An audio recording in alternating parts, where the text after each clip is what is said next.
नहमदु व नसल्ली अला रसूलिल करीम अम्मा बाद आऊज़ु बिल्लाहि मिनश शैतानिर रजीम बिस्मिल्लाहिर रहमानिर रहीम रब्बि इश्रह ली सदरी व यस्सिर ली अमरी वहलुल उक़दतम मिन लिसानी यफ़क़हू क़ौली अल्लाहुम्मा इग़फ़िर लना वरहमना अंत मौलाना फ़ंसुरना अलल क़ौमिल काफ़िरीन रब्बि यस्सिर व ला तुअस्सिर व तम्मिम बिल खैर आमीन या रब्बुल आलमीन। पिछले हफ्ते सूरतुल अनफाल जो आयत हमने कवर की थी वो 6 से लेकर 14 तक की थी। रीकैप देखते हैं।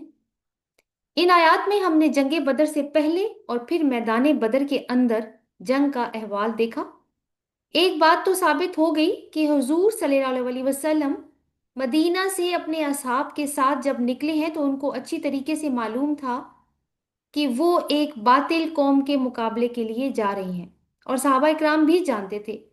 लेकिन कुछ कमजोर ईमान वाले लोग हुजूर सल्लल्लाहु अलैहि वसल्लम से बहस कर रहे थे क्योंकि इनकी मौत का खौफ था।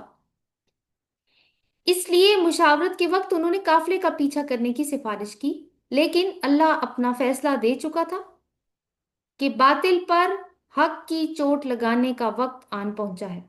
और इस फैसले पर लब्बैक कही हुजूर सल्लल्लाहु अलैहि वसल्लम और सहाबा इकराम रिजवानुल्लाहि अजमाइन ने। फिर हमने मैदान बदर में जंग से एक रात पहले दुआओं की कैफियत देखी जो कि अल्लाह ताला ने कबूल फरमाई, और 1000 फरिश्तों के जरिए गैबी मदद भेजने का वादा फरमाया। और ये वादा सिर्फ इसलिए था कि मुजाहिदों के दिल मुतमईन हो जाएं। हालांकि अल्लाह ताला ने फरमाया कि फतह और शिकस्त तो सिर्फ अल्लाह के हाथ में है। इसके अलावा गैबी मदद या आसमानी मदद की कुछ मजीद वाकयात भी हमने पढ़े कि अल्लाह ताला की तरफ से मोमिनों के ऊपर नींद तारी की गई ताकि मोमिन जंग के लिए फ्रेश उठे। फिर बारिश ताकि मोमिन पाकी हासिल करें ज़ाहिरी भी, और शैतान के वसवसों के भी शिकार ना हो जो कि एक बातनी निजासत है। और मुसलमानों के दिलों और कदमों को अल्लाह ताला ने जमा दिया। इसके बाद अल्लाह ताला का फरिश्तों को वही करना कि तुम मोमिनों को साबित कदम रखना, और अल्लाह ने खास अपने जिम्मे जो काम लिया वो दुश्मन के दिलों में मुसलमानों का रोब डालना था ताकि वो हौसला हार जाएं। और इसकी जो वजह बताई वो ये थी कि कुफारे मक्का ने अल्लाह और उसके रसूल की दुश्मनी की थी। नतीजा दुनिया में भी रुसवाई और आखिरत में अजाब नार। फिर बदर किस तरह एक अजाब की एपिसोड थी अल्लाह ताला की तरफ से कुफारे मक्का के लिए, वो भी हमने डिस्कस किया था। आज की आयत 15 से 22 तक जो हम अल्लाह ताला की तौफीक से पढ़ेंगे, इनमें एक तरफ तो अल्लाह ताला मुसलमानों से मैदान जंग में क्या एक्सपेक्ट करता है वो हम देखेंगे, और जब मोमिन अल्लाह के रास्ते में जंग के लिए निकल पड़ते हैं तो किस तरह काफिरों की चालों को अल्लाह ताला इकारत करता है। कुफारे मक्का से भी अल्लाह ताला ने खिताब किया है इन आयात में, और ये हम 15 से लेकर 19 तक देखेंगे। फिर आगे एक नया मजमून स्टार्ट होगा आयत नंबर 20 से, और 20 से लेकर 28 तक। फिर उसमें ये डिस्कस होगा कि मुसलमानों की तरबियत इस्लाह जिम्मेदारी निभाने पर बात होगी, तो वो आगे देख लेंगे। फिर उसकी डिटेल भी। आगाज करते हैं आयत नंबर 15 से। औज़ु बिल्लाहि मिनश शैतानिर रजीम बिस्मिल्लाहिर रहमानिर रहीम। या अय्युहल्लज़ीना आमनू इज़ा लक़ीतुमुल्लज़ीना कफ़रू ज़हफ़न फ़ला तुवल्लूहुमुल अदबार। ए लोगो जो ईमान लाए हो, जब तुम मुलाकात करो इनसे जिन्होंने कुफर किया मैदान जंग में, बस ना तुम अपनी पुश्तों को इनसे फेरो। यानी मुसलमानों को जो ताकीद की जा रही है, मोमिनों को जो ताकीद की जा रही है, वो ताकीद ये है कि जब तुम एक लश्कर की सूरत में कुफार से जंग के लिए आमने सामने हो तो ऐसे मौके पे तुमने पीठ नहीं फेरनी। ठीक है, यानी कि तुमने बुजदिली की वजह से वहां से फरार हासिल नहीं करना। असल में बात ये हो रही है यहाँ पे। तो जो वर्ड है जहफन उसको अंडरलाइन कर लीजिए। जहफ ये ना स्लो मूवमेंट को कहा जाता है, क्योंकि जब जंग में सरो सामान के साथ लदे फदे लश्कर मूव करते हैं तो वो स्लो होते हैं, और उस वक्त मशीनी दौर भी नहीं था। तो यहां से मुसलमानों को आइंदा होने वाली जंगों के मुतालिक जरूरी अहकामात दिए जा रहे हैं कि जब तुम्हारा दुश्मन से मुकाबला हो तो तुम रिट्रीट नहीं कर सकते, यानी मैदान जंग से भाग नहीं सकते। लेकिन कुछ खास मौके ऐसे हैं जिसमें इस बात की रुख्सत है, और वो अभी हम अगली आयत में देखेंगे। आइंदा होने वाली जंगों में कौन सी जंगें शामिल हैं? ओहद। ओहद के बारे में हम पढ़ चुके हैं, वो आपके माइंड में होना चाहिए क्योंकि आगे जाके फिर लिंक बनेगा उसके साथ भी। احزاب، تبوک یہ نمایاں مارکے تھے، فتح مکہ بھی اس میں شامل کر لیجئے، اور اس کے علاوہ کچھ اور بھی چھوٹی بڑی جنگیں تھیں۔ یہودیوں کے ساتھ جو 3 جنگیں ہوئی تھیں وہ ان کے علاوہ تھی۔ اگلی آیت دیکھتے ہیں، وَمَن يُوَلِّهِمْ وَمَن يُوَلِّهِمْ، اور جو کوئی پھرے گا ان سے، یومئذ اس دن، دوبرہو اپنی پشت پر، الا متحرفا لقتال، سوائے پینترا بدلنے کے جنگ کے لیے، متحرفا لقتال کو انڈرلائن کر لیجیے گا، او متحیزن یا پناہ لینے والے کے، اس کو بھی انڈرلائن کر لیجیے، الافیتن ایک گروہ کی طرف، فقد باء تو تحقیق وہ پلٹا، بغضب سا غضب کے، من اللہ اللہ کی طرف سے، ومأواہ جہنم اور ٹھکانہ اس کا جہنم ہے، وبئس المصیر اور کتنی بری وہ جگہ ہے۔ یعنی پہلے تو اللہ تعالیٰ نے ایک اصول بیان کر دیا کہ میدان جنگ سے بھاگ نہیں سکتے، الا یہ کہ جنگی چال کے طور پر تم ایسا کرو، یا کسی دوسری فوج سے جا ملنے کے لیے ایسا کرو۔ تو اگر تو تم ویسے بھاگ جاتے ہو کسی اور وجہ سے، اور یہ کوئی ایسی ایسی جو رخصتیں اللہ تعالیٰ نے دی ہیں ان میں سے کوئی بھی رخصت نہیں ہے، بزدلی دکھا کے بھاگ جاتے ہو، تو پھر اللہ تعالیٰ نے کہا ہے کہ اللہ کا غضب ہوگا، اس کا ٹھکانہ جہنم ہوگا، اور وہ بہت بری جگہ ہے لوٹنے کی۔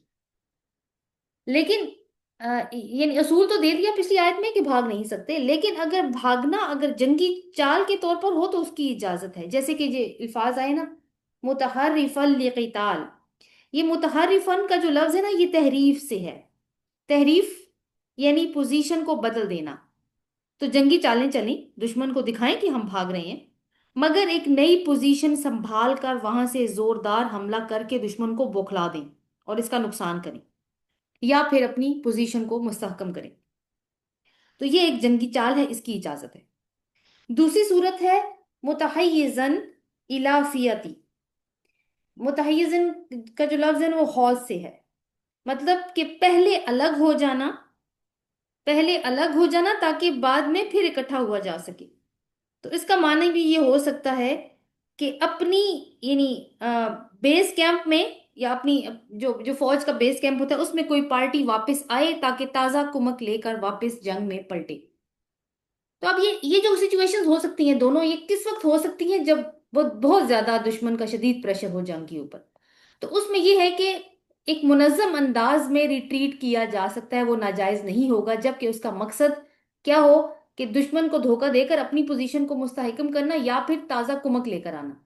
لیکن جو چیز حرام کی اللہ تعالیٰ نے وہ کیا ہے کہ بزدلی دکھا کر بھاگ جانا، اور بزدلی اس لیے ہوتی ہے کہ جو آدمی جنگ سے بھاگتا ہے بزدلی کی وجہ سے، اس کو اپنا مقصد عزیز نہیں ہوتا بلکہ اپنی جان زیادہ پیاری ہوتی ہے، تو اس لیے اس فرار کو پھر بڑے گناہوں میں شمار کیا گیا ہے۔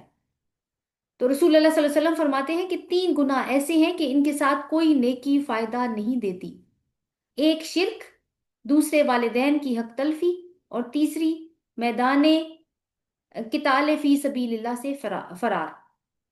اسی طرح ایک اور حدیث میں آپ صلی اللہ علیہ وسلم نے 7 بڑے گناہوں کا ذکر کیا ہے جو انسانوں کے لیے تباہ کن ہیں اور ان کی آخری انجام کے لیے بھی بہت برے ہیں۔ ان میں سے ایک گناہ یہ بھی ہے کہ آدمی کفر و اسلام کی جنگ میں کفار کے آگے پیٹھ پھیر کر بھاگ جائے، اور یہ جو اس کو اتنا بڑا گناہ قرار دیا، اس کی وجہ ایک یہ بھی ہے، ٹھیک ہے ایک بزدلانہ فعل تو یہ ہے ہی، لیکن اس کی وجہ یہ بھی ہے کہ ایک شخص جب بھاگتا ہے نا تو بعض اوقات اس کی وجہ سے پوری پلٹن بھاگ جاتی ہے، اور پھر جب پوری پلٹن بھاگ رہی ہوتی ہے تو پوری فوج بدحواس ہو جاتی ہے، اور دیکھیں بدحواسی آ جائے فوج کے اندر تو بھگدڑ مچ جاتی ہے، بھگدڑ مچے تو پھر نقصان کہاں جا کے رکے گا کچھ نہیں کہا جا سکتا۔ میدان احد کی مثال ہم پڑھ چکے ہیں، وہ ہمارے سامنے ہے جہاں پہ بھگدڑ مچی تھی۔ تو یہ بھگدڑ جو ہے نا وہ صرف فوج کے لیے تباہ کن نہیں ہوتی بلکہ اس ملک کے لیے بھی تباہ کن ہوتی ہے جس کی فوج اس طرح کی شکست کھاتی ہے اور اس طرح کی مثالیں موجود ہیں۔ مگر اللہ تعالیٰ نے کہا کہ اس کے علاوہ یعنی اس طرح کی کوئی چانس نہیں ہونا چاہیے، اس کے علاوہ جو ہے وہ اگر کوئی بھاگتا ہے کسی اور وجہ سے کہ مقصد واضح ہے اور ہم جنگ کے اندر ہی ہیں، لیکن وجہ کچھ اپنے آپ کو اسٹرینتھن کرنا ہے، تو پھر اس کام کی اجازت ہے۔ اور ویسے بھی کوئی بھی غیرت مند مسلمان اس چیز کو پسند نہیں کرتا، جب وہ ایک مقصد کے ساتھ لے کر میدان جنگ میں جاتا ہے تو اس کو یہ بات پسند نہیں ہوتی کہ پھر وہ پیٹھ دکھائے۔ تو میدان جنگ سے بھاگنا جو ہے نا وہ یہ جرم کفر اور مرتد ہونے کے برابر ہے، یہ جو ہم نے حدیث پڑھی ہے اس کی روشنی سے یہ بات واضح ہو جاتی ہے۔ آگے آیت نمبر 17 دیکھیے، فَلَمْ تَقْتُلُوهُمْ وَلَٰكِنَّ اللَّهَ कतलहुम, और नहीं तुमने कत्ल किया इन्हें, और लेकिन अल्लाह ने उन्हें कत्ल किया। वमा रमैता इदा वमा रमैता इद रमैता वलाकिन अल्लाह रमा, और नहीं फेंका आपने जब फेंका था आपने, और लेकिन अल्लाह ने फेंका था। लियुबलिया, इसको भी अंडरलाइन कर लीजिए, रमईता को भी कर लें ऊपर। लियुबलियल मुमिनीना मिन्हु बलाअन हसना, ताकि वो आजमाए मोमिनों को अपनी तरफ से अच्छे तरीके से आजमाना। इन्नल्लाह समीउन अलीम, बेशक अल्लाह ताला खूब सुनने वाला है और खूब जानने वाला है। तो अल्लाह ताला कह रहे हैं कि हकीकत तो ये है, यानी मैदान बदर के जो वाकयात हैं उनको रिकॉल करके, कि तुमने कत्ल नहीं किया बल्कि अल्लाह ताला ने उनको कत्ल किया, और आपने नहीं फेंका। रसूल सल्लल्लाहु अलैहि वसल्लम से बात की गई है, पहले मुसलमानों से बात की गई है, फिर रसूल सल्लल्लाहु अलैहि वसल्लम से। आपने नहीं फेंका बल्कि अल्लाह ताला ने फेंका था, कि ताकि ये क्यों किया अल्लाह ताला ने, ताकि मोमिनों को एक बेहतरीन आजमाइश से कामयाबी के साथ गुजार दे। यकीनन अल्लाह ताला सुनने और जानने वाला है। तो तुकातिलूहुम में खिताब जो है ना, हुम मतलब हुम का मतलब है प्लूरल के सीगे में खिताब है, तो सहाबा इकराम से है ये खिताब। और रमईत, ये जो अगला लफ्ज इस्तेमाल हुआ रमईता, इसमें सिर्फ रसूल सल्लल्लाहु अलैहि वसल्लम से खिताब है, यानी वाहिद और जमा और वाहिद का फर्क है। रमईता में जो रमी होती है, रमी को हम जानते हैं उसको क्या मतलब होता है, पत्थर मारना, तीर मारना भी इसका मतलब हो सकता है, खाक फेंकना के मानों में भी आता है। रवायात में आता है कि जब कुफार की फौजें सामने हुई तो आ हजरत सल्लल्लाहु अलैहि वसल्लम ने मुट्ठी भर खाक जमीन से उठाकर कुफार के यानी लश्कर की तरफ फेंकी, और अपने जुबान मुबारक से कुछ कलिमात अता किए, और वो कलिमात क्या थे? शाहतिल वजूह, इसका मतलब है चेहरे बिगड़ जाएं। तो क्या हुआ कि सारे काफिरों की आंखों में वो मिट्टी चली गई थी। शाहतुल वजूह अरबी में कदीम जमाने से ही लानत का फिक्रा रहा है। तो अल्लाह ताला फरमा रहे हैं कि सहाबा इकराम ने जो कत्ल किए वो असल में अल्लाह ताला ने किए, ये नहीं फरमाया फरिश्तों ने किए। ठीक है, क्योंकि फरिश्ता अपनी मर्जी से तो कुछ नहीं कर सकता।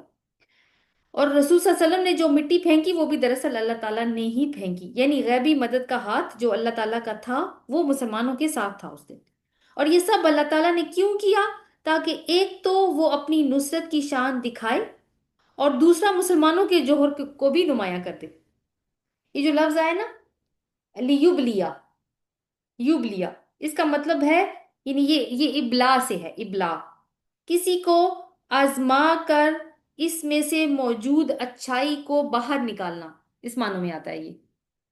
किसी को आजमा कर उसमें मौजूद अच्छाई को बाहर निकालना, यानी इसलिए वो लफ्ज इस्तेमाल किया कि मुसलमानों के जोहर को नुमाया किया है अल्लाह ताला ने। अच्छा जी, एक और लफ्ज भी होता है इब्तला। ठीक है, इब्तला ये भी हमने पढ़ा था हजरत इब्राहिम अलैहिस्सलाम के केस में। इब्तला बड़ी आजमाइश को कहते हैं। लेकिन ये जो बलाअन है ना, ये वो आजमाइश है जो बहुत मुश्किल नहीं होती।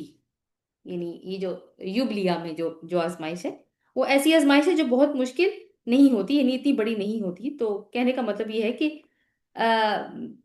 लड़ा तो अल्लाह ही है, मगर तुम्हें उसने अपनी सलाहियतों को उजागर करने का मौका दिया, ताकि तुम दुनिया और आखिरत में सरफराजी हासिल करो। और ये कोई बहुत बड़ी आजमाइश नहीं थी कि तुम इसको कर ना सकते।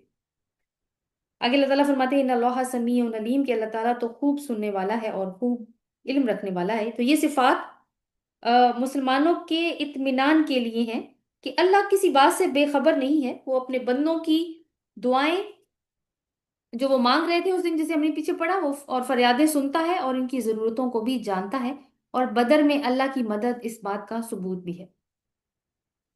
दालिकुम व अन्नल्लाहा मुहिनु कैदिल काफिरीन, मुहिनु का अंडरलाइन कर लीजिए, ये है और बेशक अल्लाह कमजोर करने वाला है काफिरों की चाल को। जालिका का इशारा उन सब मामलात की तरफ है जो कि मुसलमानों की गैबी मदद के मुतालिक गुजर चुके हैं। ठीक है, गैबी मदद जितनी भी अल्लाह ताला की तरफ से उसका इशारा अल्लाह ताला ने जालिकुम या जालिका कह के किया। तो ये गैबी मदद के मामलात क्यों हुए? कि अल्लाह काफिरों की चाल को मुसलसल कमजोर करने वाला है। मोहिनुन का मतलब होता है, यानी इसमें ये मीनिंग शामिल है कि कॉन्स्टेंटली वीक वीक करना, मुसलसल कमजोर करना। और काफिरों की चाल क्या थी? कि उन्होंने तिजारती काफिले पर मुसलमानों के अटैक का बहाना बनाया था और मुसलमानों पर चढ़ाई की। और आइंदा भी अल्लाह ताला ने कहा है कि जो चालें वो चलेगी, अल्लाह ताला इनको गारत करता रहेगा और हमेशा ही होता रहेगा। तो कुरान किसी एक जमाने की किताब तो है नहीं। जब भी अल्लाह ताला के दीन के गलबे की कोशिश में अल्लाह ताला के बंदे किसी तागूती निज़ाम से टकराएंगे और अपनी नीयत सिर्फ अल्लाह ताला के लिए खालिस रखेंगे, तो इसका मतलब है उन्होंने फजाए बदर पैदा कर दिए। और जब फजाए बदर पैदा हो जाए तो अल्लाह ताला की नुसरत आ जाती है। पिछली दफा मैंने आपको एक शेर भी उसके बारे में सुनाया था। तो यहाँ पे काफिरों की चाल की बात की गई है, ठीक है। कई दिल काफिरी। और सूरत निसा में अल्लाह ताला ने फरमाया था, इन कैद शैतान काना ज़ईफा, कि बेशक शैतान की जो, कैद कई लफ्ज है वहां पे भी, शैतान की चाल है ही कमजोर। तो दोनों में क्या मुमासलत है कि कुरैशी मक्का भी शैतान की पैरवी कर रहे हैं और अल्लाह के निज़ाम के खिलाफ नबरद आजमा है।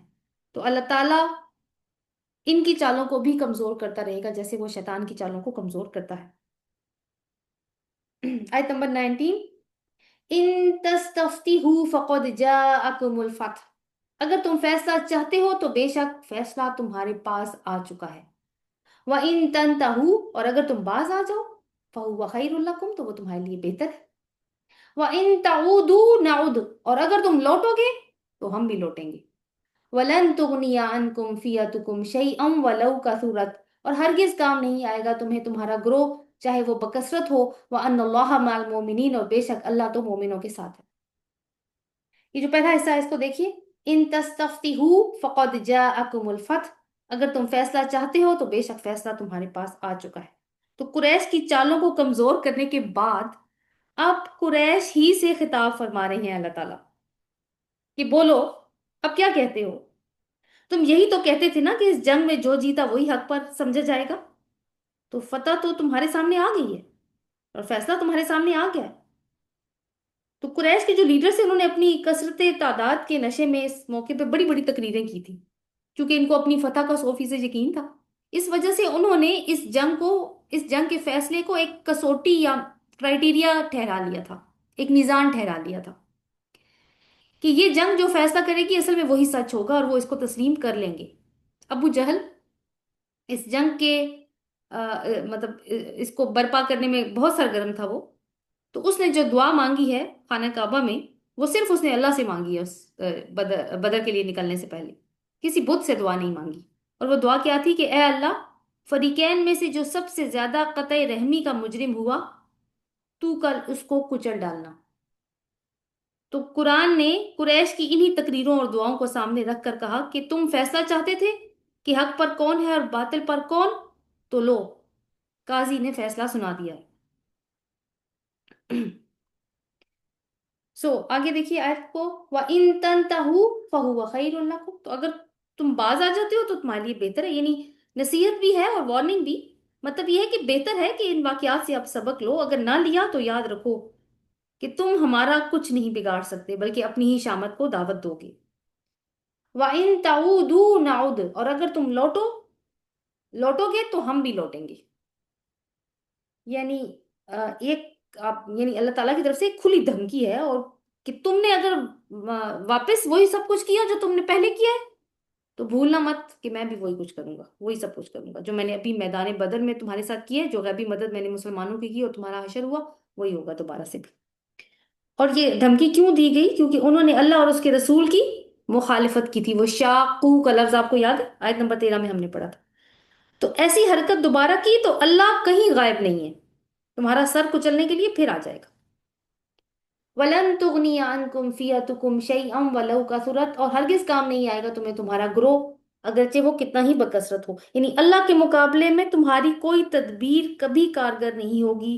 ख्वाह तुम्हारी कसरत तादाद हो, कसरत माल हो, असले की कसरत हो, तैयारी जबरदस्त हो, कोई कुछ नहीं काम आएगा। व अन्नल्लाह मअल मोमिनीन, बहुत बड़ी बात की है यहाँ पे अल्लाह ताला ने। अल्लाह तो मोमिनों, बेशक अल्लाह मोमिनों के साथ है, मोमिनों के साथ है। तो एक मुख्तसर सा जुमला है, मगर इसमें कुफार के लिए धमकियों का और अहले ईमान के लिए बशारतों का तो पूरा जहान है इसमें। गोया अल्लाह ताला फरमा रहे हैं कि अब आए जिसको आना हो और लड़े जिसको लड़ना हो, और जमा कर ले जितनी बड़ी जुमात कोई जमा कर सकता है, अहले ईमान के साथ हम खड़े हैं। अल्लाह अकबर। अल्लाह ताला कहता है मैं खड़ा हूं उनके साथ। तो मौजूदा हालात में अगर हम देखें तो ये आयत कैसे इंप्लीमेंट होती है। आज भी जब बातिल हक को चैलेंज करता है तो असल में वो अल्लाह का फैसला ही चाह रहा होता है इन अ वे। जैसे आजकल हम देखते हैं ना कि अमेरिका इसराइल गठ छोड़ गठ जोड़ जो है, यानी एक शैतानी गठ जोड़ है। तो और वो क्यों क्यों है कि मुसलमानों को वो जहां कहीं पे भी हैं उनको चलने का प्लान बना रखा है, और उनके ग्रेटर इसराइल के प्लान्स हैं। और इसके अलावा भी मजलूम मजलूम जो अकवाम हैं जो उनके मुकाबले में नहीं आ सकती, उन पे कब्जा, उनके वसाइल पर कब्जा करने की कोशिशों में लगे हैं, जैसे वेनेजुएला, ग्रीनलैंड, ये इश्यूज आप देख ही रहे होंगे जो अभी इंटरनेशनल पॉलिटिक्स पे चल रहे हैं। और उसके बाद ये सिलसिला अभी और भी जारी रहेगा। तो जो भी इस तरह का दावा करता है, असल में अल्लाह का सिस्टम ही चैलेंज कर रहा होता है। तो अल्लाह ताला फिर अपना फैसला देता है, और फैसला जो है वो हमेशा जंगी फतह की सूरत में नहीं होता, बल्कि इस तरह से भी सामने आता है कि इन शैतानी ताकतों का असल चेहरा दुनिया के सामने बेनकाब हो जाता है। जैसे अहले गजा के सिलसिले में हुआ कि एक लंबे अरसे तक इसराइल जो अपनी मजलूमियत का नैरेटिव बिल्ड कर रहा था, वो गजा जेनोसाइड में बुरी तरह से एक्सपोज हो गया, और सारी दुनिया ने हकीकत जान ली कि जालिम कौन है और मजलूम कौन है। इसी तरह दुनिया में अमन फैलाने के और जमहूरियत के फरोग के और इंसानी हकूक के अलमबरदारों और नोबेल पीस प्राइज के उम्मीदवारों की असल झलक कैसे सामने आई। वेनेजुएला के सदर को अगवा कर लिया, ग्रीनलैंड पे कब्जा करने के अभी प्लान्स बनाए जा रहे हैं, और उसके बाद और भी ममालिक। लेकिन खैर हकीकी फैसला तो नहीं आया, उसमें तो कुछ वक्त लगेगा अगर हालात ऐसे ही रहे, लेकिन ये मशरूत है। मुसलमान अगर सामने आ गए, मुसलमान यानी हक को बातिल की बात है, तो फिर ये मशरूत होगी। मशरूत कैसे है इसके ऊपर हम अभी बात करते हैं। फिर अल्लाह ताला ने जो फरमाया ना कि बेहतर है कि, मतलब जो कहा कि अगर तुम लौट आते हो तो बेहतर है, तुम्हारे लिए अच्छा होगा, ये नहीं अपना किबला दुरुस्त कर लो, लेकिन नहीं किया, अपनी रविश पर कायम रहे, तो अल्लाह ताला का फैसला फिर यही होगा हर दौर में। और अब देखिए कि तारीख भी इस बात की गवाह है कि रसूल अल्लाह सल्लल्लाहु अलैहि वसल्लम के जमाने में भी दो सुपर पावर्स थी, द ग्रेट रोमन एम्पायर और पर्शियन एम्पायर। वो खत्म हो गई, फिर फिरौन कहाँ है आज, फिर रशियन सुप्रीमेसी खत्म हो गई, सब दम तोड़ गई। फिर फरमाया अल्लाह ताला ने कि तुम्हारा कोई भी रिसोर्स तुम्हारे काम नहीं आएगा, यानी टेक्नोलॉजी, ये एटम बॉम्ब्स, ये फौजी ताकत, मीडिया कंट्रोल, अगर हक खड़ा हो जाए तो उसके मुकाबले में फिर किसी चीज की कोई वैल्यू नहीं होगी। और ये दुनिया में हमेशा होता रहा है। आज कैसे होगा? आज तो हम देखते हैं कि मुसलमान मगलूब है, बातिल का निजाम सर चढ़कर बोल रहा है। तो वजह यह है कि जो अल्लाह ताला ने बता दी है सूरह मोहम्मद में, और सूरह मोहम्मद इस सूरह से पहले नाजिल हुई थी। अल्लाह ताला ने कहा था कि तुम मेरी मदद करोगे तो मैं तुम्हारी मदद करूंगा। और जंग बदर इसकी बेहतरीन मिसाल है। मुसलमान तादाद में कम, रिसोर्सेज में कम, मगर जब अपना मकसद जानकर जंग के मैदान में उतरे तो अल्लाह ताला की मदद आ गई। लेकिन हम क्या करते हैं? हम मैदान में नहीं जाते, हम सिर्फ दुआओं से काम चलाते हैं। तो दुआएं नहीं कबूल होती क्योंकि कोशिश नहीं होती हमारी तरफ से। तो हकीकत तो ये है ना कि हम हक वाले हैं ही नहीं। अल्लाह का वादा मोमिनों की मदद का है, और हम नाम के मोमिन हैं, काम के नहीं है। ना किताब की परवाह, ना रसूल की सुन्नत की परवाह। आगे जाके अगली आयत यही बता रही है हमें, यानी एक खुली मुनाफिकत का इर्तिकाब है जो हो रहा है। तो अल्लाह फिर गलत दावों का अंजाम भी दिखाता है। अब देखिए कि एक हकीकत तो हमारे सामने मौजूद है, हम इसको झुटला नहीं सकते कि जब दुश्मन मेहनत करता है, फौजी ताकत उसकी ज्यादा हो, टेक्नोलॉजी में उससे झंडे गाड़ रखे हो, इल्म और तहकीक के मैदानों पे उसका कब्जा हो, मीडिया उनके कंट्रोल में हो, तो वो क्यों नहीं कामयाब होंगे? सूरत नाम में अल्लाह ताला ने फरमाया है कि लिकुल्ली दरजातिन मिम्मा आमिलू, हर एक के दर्जे हैं, हर एक के लिए उसके अमल के मुताबिक दर्जे हैं, हर एक के लिए। और ये दर्जात दुनिया में भी हो सकते हैं, आखिरत में भी है, दुनिया में भी हो सकते हैं। सूरह इसरा की आयत नंबर 20 में अल्लाह ताला फरमाते हैं कुल्लन नुमिद्दु हाउलाई व हाउलाई मिन अताई रब्बी, हम हर एक की मदद करते हैं, इनकी भी और उनकी भी, तुम्हारे रब की अता पर कोई रोक नहीं है। इन और उन से मुराद दुनिया के तलबगार भी हैं और आखिरत के तलबगार भी हैं। तो काफिर अगर दुनिया के लिए कोशिश करते हैं तो उनको दुनिया मिल रही है। हम किस चीज के लिए कोशिश कर रहे हैं? हम तो एक वो बड़ी मंडी के खरीदार बन के रह चुके हैं। अब आप देखें, ये एप्स जिससे आज कुरान की ये क्लास मुमकिन हो रही है, बनाई भी तो दुश्मनों की ही है ना? क्या ये हकीकत नहीं है? तो दुनिया में इम्तिहान इसबाब इख्तियार करने का है, यहाँ सबको इख्तियार है। देखिए अल्लाह ताला कहते हैं मनशा फल यूमिन व मनशा फल यकफुर, जो चाहे ईमान कबूल कर ले, जो चाहे काफिर हो जाए। यानी चॉइस अल्लाह ताला ने दुनिया में दी है, दोनों चॉइसेस दी हैं। लेकिन जब जब कोई काफिर कुफर की राह इख्तियार करता है तो अल्लाह ताला उसको सजा नहीं देता इस दुनिया में। तो क्योंकि इख्तियार इख्तियार दिया अल्लाह ताला ने।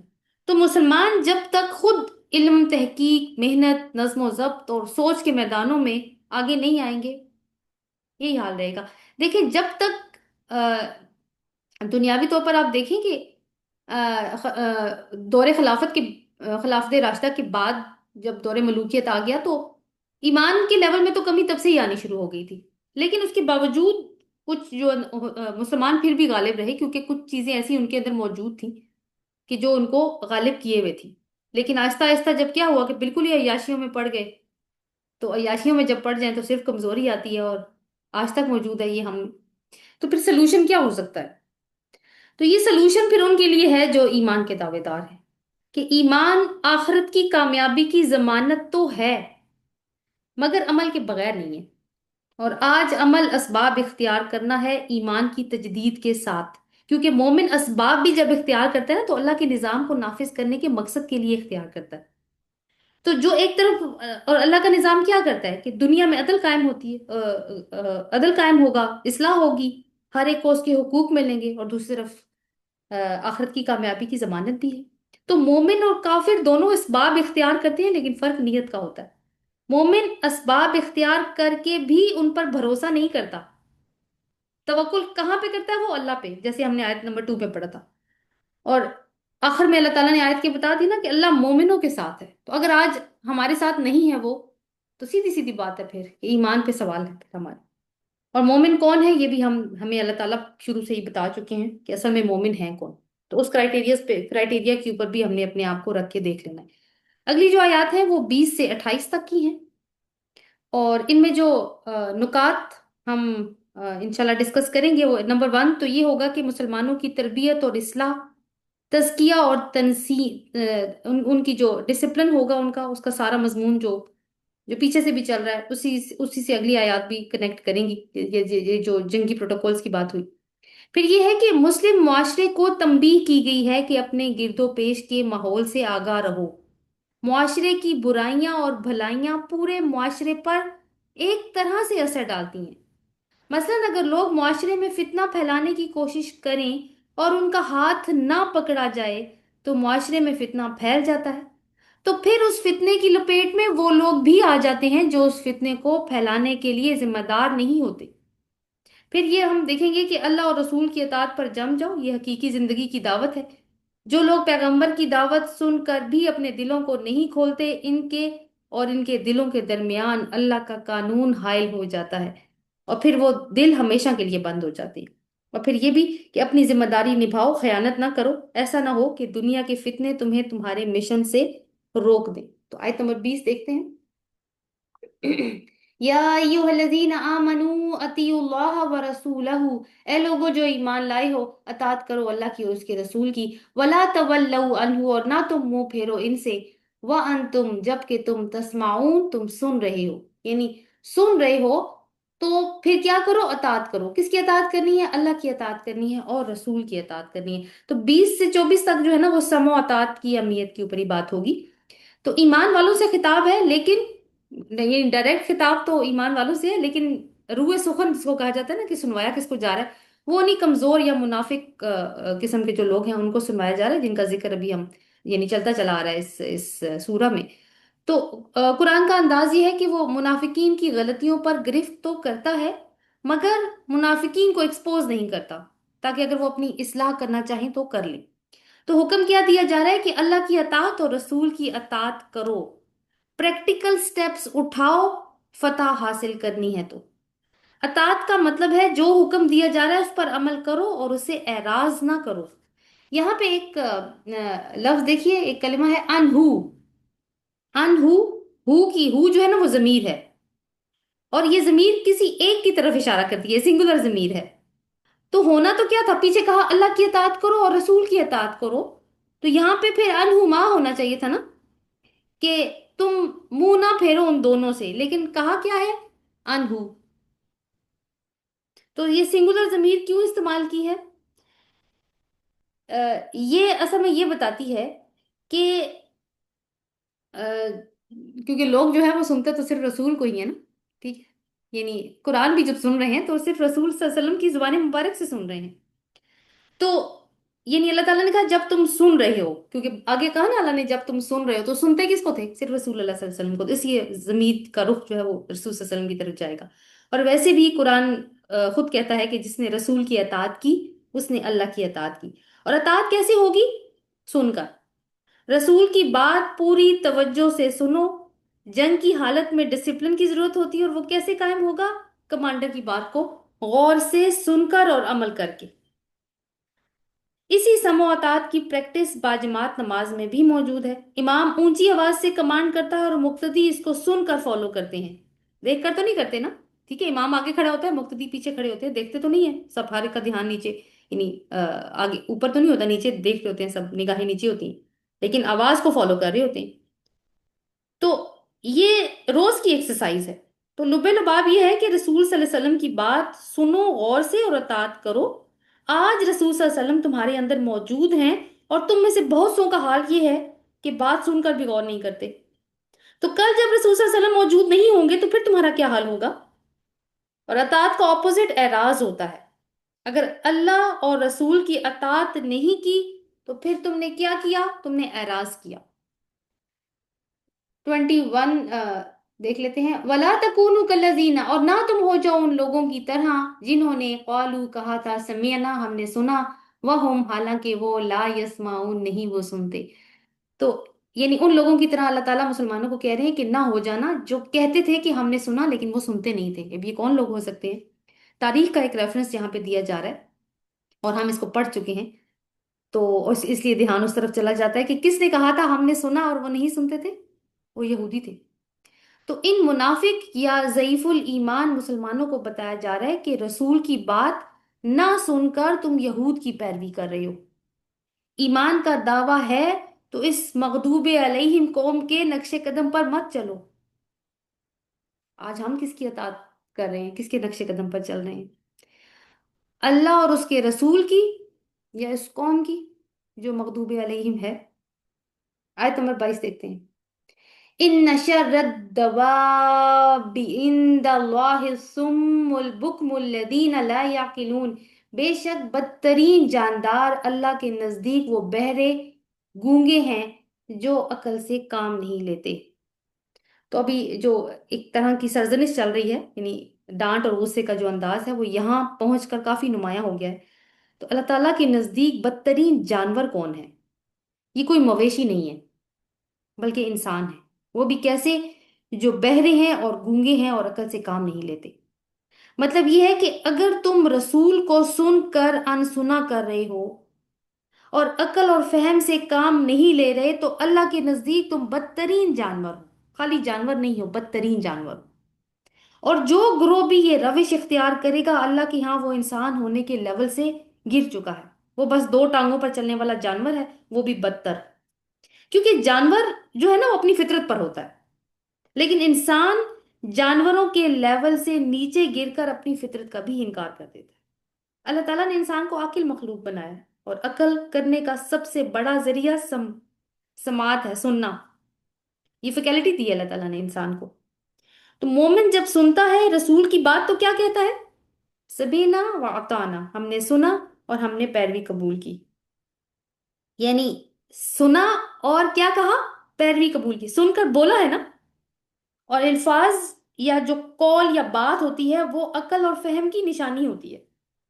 تو یہاں ان کو بہروں کے ساتھ گونگا بھی کہا گیا ہے، اور یہ وجہ یہی ہے کہ ان کا سننا جانوروں جیسا سننا ہے، بلکہ اس سے بھی کم تر، کیونکہ یہ سن کر جو یعنی خاموش ہیں اس طریقے سے کہ جیسے انہوں نے کچھ سنا ہی نہیں.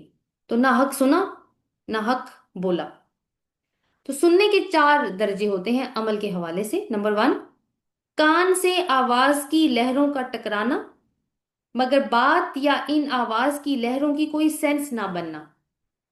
مثال ہے کافر یا مشرک. دوسرا درجہ ہے کان میں آواز آئی، دل نے بات سمجھ لی مگر عمل نہیں کیا. یہ کون ہوتے ہیں؟ منافق. تیسرا ہے سننا، سمجھنا اور اعتماد کرنا لیکن عمل نہ کرنا. اس میں گناہگار مسلمان آ سکتا ہے. اور چوتھا لیول ہے سننا، سمجھنا، اعتماد کرنا اور عمل بھی کرنا. اور مثال ہے اس کی کامل مومن. وہ ہم نے شروع میں پڑھا تھا نا کہ جب ان کے سامنے اللہ کا ذکر کیا جاتا ہے، سنتے ہیں نا، ذکر کیا جاتا ہے تو ان کے دل بیدار ہو جاتے ہیں، اور جب اس کی آیات کی تلاوت کی جاتی ہے تو ان کا ایمان بڑھ جاتا ہے اور وہ اللہ پر توکل کرتے ہیں. تو یہاں تک ہم بات کو کنکلوڈ کریں تو کیا سمجھ میں آتا ہے کہ عقل کرنے کے لیے سننا ضروری ہے؟ تو آیت نمبر 20 میں بھی دیکھا ہم نے تسمعون کا لفظ تھا، 21 میں لا یسمعون کا لفظ تھا، تو یہاں سے بھی، اور آگے دیکھیں کہ 22 جو بھی ہم نے پڑھی ہے یا کی لون سے اینڈ ہو رہی ہے، تو اب دیکھیں کہ سننا عقل کے ساتھ کس طریقے سے لنک کرتا ہے۔ لیکن آج ہم کیا کیا سنتے ہیں؟ میوزک، کیوں؟ کیونکہ انٹرٹینمنٹ ہے، سوشل میڈیا، ہر طرح کی انفارمیشن ہم سنتے ہیں، ہر طرح کا notification, memes, viral news, gossip, recipes, خوبصورت اور جوان نظر آنے کے طریقے، مختلف لائف سٹائلز دیکھتے ہیں، سنتے ہیں، نئے نئے ٹرینڈز، کھیلوں کی کمنٹریز، سیلیبریٹیز کے قصے، ڈرامے، فلموں کے ڈائلاگز، تو جو ہم سنتے ہیں وہ دماغ میں بھی اثر ڈالتا ہے۔ اور کیا اثر پڑ رہا ہے ہمارے دماغ پر؟ میں نے آپ کے ساتھ کچھ پکچرز شیئر کی ہیں، یہاں پہ بھی میں آپ کے ساتھ شیئر کرتی ہوں کہ کلچر کے فقیر بنتے جا رہے ہیں، اور اس کو کہتے ہیں لکیر کا فقیر بننا۔ یہ دیکھیے، یہ آپ کو نظر آ رہا ہے انسان ایک لکیر کے اوپر چل رہا ہے۔ دوسری بات کیا ہے جی، کہ آسانی سے کنٹرول ہو رہے ہیں۔ یہ دیکھیے کتنے شعبے ہیں، ٹیچر پڑھا رہی ہے، بچہ پڑھ رہا ہے، پولیس والا بھی کھڑا ہے، جج بھی ہے، ایک میل نرس بھی کھڑا ہے، پیچھے بھی کوئی شخص کھڑا ہے، لیکن سارے کیا ہیں؟ پپٹس کی طرح کنٹرول ہو رہے ہیں۔ آگے دیکھیے، یعنی گھر میں میڈیا کے پپٹس ہیں۔ کبھی کبھی آپ نے غور نہیں کیا؟ ابھی آس پاس ذرا نظر دوڑائیے گا، ہر کوئی جب اپنے موبائل فون کے ساتھ چپکا ہوا ہوتا ہے، ایسے لگتا ہے ہتھ کڑیاں لگ چکی ہیں۔ یہ رائٹ سائڈ پہ آپ کو تصویر نظر آ رہی ہے، یہ گھر میں پپٹس ہیں انفرادی طور پر۔ اور قومی سطح پر بائیں طرف دیکھیے، بڑی طاقتوں کے پپٹس ہیں۔ تو کیا ہے انسان ہونے کا، یعنی پپٹس ہونے کا کیا مطلب ہے؟ کہ ہم اشاروں پہ ناچنے والے پتلیاں ہیں، پتلیوں کی کوئی عقل نہیں ہوتی، کیونکہ وہ سنتی نہیں ہے، وہ بس موومنٹس کے اوپر، وہ کوئی ان کی موومنٹس کو کنٹرول کر رہا ہوتا ہے۔ تو it's all about control again. اور جو مقاصد ہمارے ہیں وہ کیا ہیں؟ یہ دیکھیں کیا کیا مقاصد ہمارے دماغ میں کیا کیا چل رہا ہے، بہت ساری چیزیں میں نے نہیں ڈالی اس میں۔